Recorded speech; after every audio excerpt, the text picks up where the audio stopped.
Tingkah Natalie Holzer dan Yogi Ilham di ranjang disorot saling cerita satu sama lain. Kelakuan artis Natalie Holzer dan TikToker Yogi Ilham masih jadi sorotan. Terbaru kala janda komedian Sule itu bersama Yogi Ilham di tempat tidur. Keduanya membuat konten menceritakan satu sama lain di kamar. Pada video yang beredar di TikTok, tampak Yogi Ilham dan Natalie Holzer sedang duduk di atas ranjang.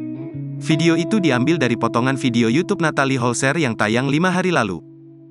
Terlihat Yogi mengenakan baju kaos berwarna putih, sedangkan Natalie mengenakan baju putih dengan motif berwarna hitam.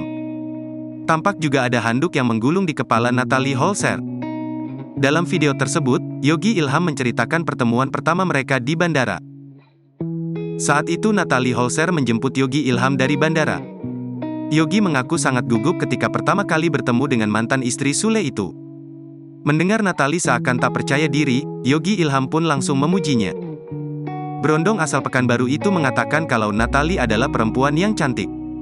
Tak hanya itu, mantan istri Sule itu juga disebutnya wangi.